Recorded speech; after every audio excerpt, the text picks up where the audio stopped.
Good evening friends. तो आज के द इंडियन एक्सप्रेस में जैसा कि आप स्क्रीन में देख रहे हैं, ये एक न्यूज़ है कि जो सेंट्रल मिनिस्टर है जॉर्ज कुरियन, वो उन्होंने अपने यूनियन मिनिस्टर के पोस्ट से रिज़ाइन कर दिया है।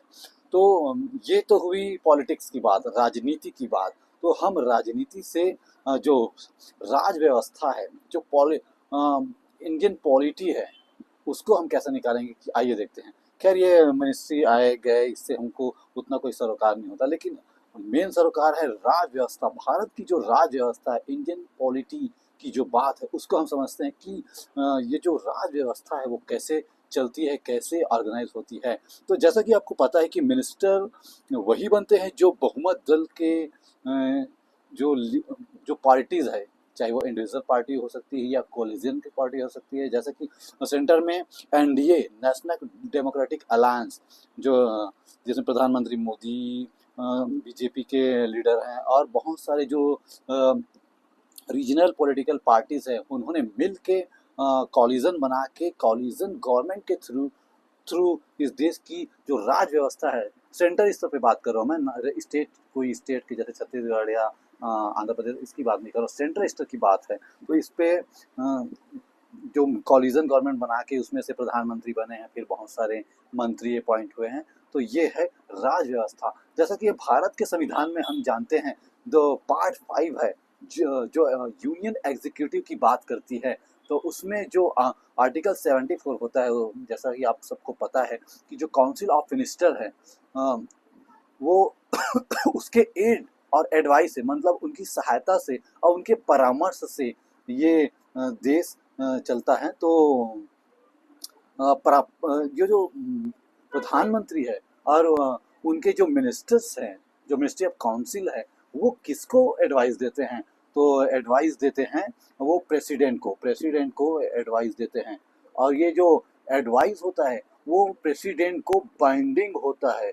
इसमें आपको इफ एंड बट, इसमें कोई रोल नहीं है, यानी कि डिस्क्रिशन पावर जो बोलते हैं संविधान में, डिस्क्रिशन पावर होता है।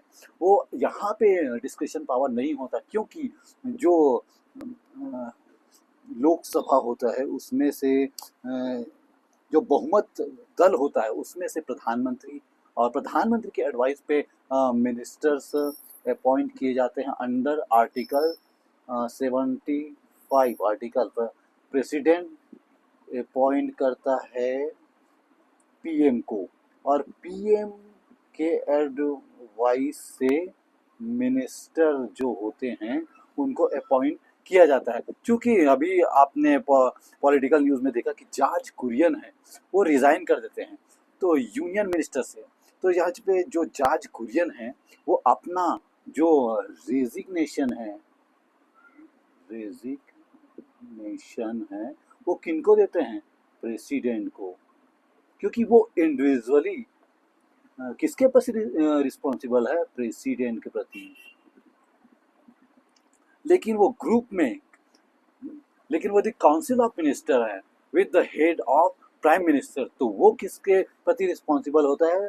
पीएम प्लस जो काउंसिल ऑफ मिनिस्टर्स हैं,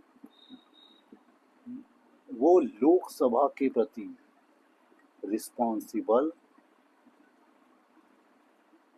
रिस्पॉन्सिबल होते हैं। क्यों रिस्पॉन्सिबल होते हैं?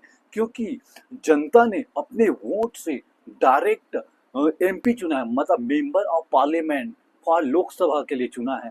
तो जो जनता से जुड़ा हुआ आदमी है, वहाँ पे बहुमत दल फॉर्म कर देगा। सबसे ज़्यादा जिस पार्टी के सदस्य होते हैं वो गवर्नमेंट बनाते हैं, और फिर जनता के मैंडेट के हिसाब से वो जनता पर, यानी अपने पर ही वो शासन करते हैं। जैसा कि आपको पता है कि अब्राहम लिंकन ने कहा था कि for the people, by the people, I of the people, मतलब जनता का, जनता के लिए, जनता के द्वारा। क्योंकि जो प्रधानमंत्री हैं वो मेंबर ऑफ पार्लियामेंट है, जो बाकी जो मिनिस्टर्स हैं वो भी मेंबर ऑफ पार्लियामेंट है। और कौन है वो लोग? आखिर हमारी जनता के बीच से उठकर ही वो संसद में गए हैं और हमारे बिहाफ पे, क्योंकि भारत इतना बड़ा देश है, 150 करोड़ की आबादी यहाँ पे है, सब कोई मिल के गवर्नमेंट को फॉर्म नहीं कर सकते, सब कोई मिल के गवर्नमेंट को नहीं चला सकते। तो यहाँ पे रिप्रेजेंटेटिव फॉर्म ऑफ गवर्नेंस को चूज किया गया है हमारे संविधान निर्माताओं ने।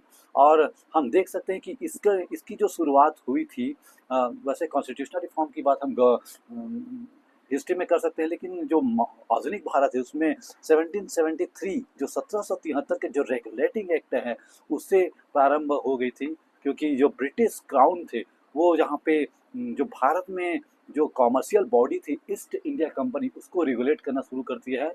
लेकिन रिप्रेजेंटेटिव फॉर्म ऑफ बॉडी थी वो 1861 जो गवर्नमेंट ऑफ इंडिया एक्ट 1861 है उससे स्टार्ट हो गई थी रिप्रेजेंटेटिव बनना। किसी को पब्लिक वर्क्स डिपार्टमेंट मिला, किसी को होम डिपार्टमेंट मिला, मतलब ऐसे ही जो 6 डिपार्टमेंट उस जमाने में थे, मतलब 1861 में थे, उस समय से रिप्रेजेंटेटिव फॉर्म ऑफ गवर्नमेंट चली आ रही थी। वैसे ही सेम प्रोविज़न संविधान निर्माताओं ने भारत के संविधान में ये प्रोविज़न किया। तो स्टेट गवर्नमेंट में भी सीएम होते हैं, और उसके नीचे मतलब उनके जो साथी होते हैं काउंसिल ऑफ मिनिस्टर होते हैं जो स्टेट में होते हैं।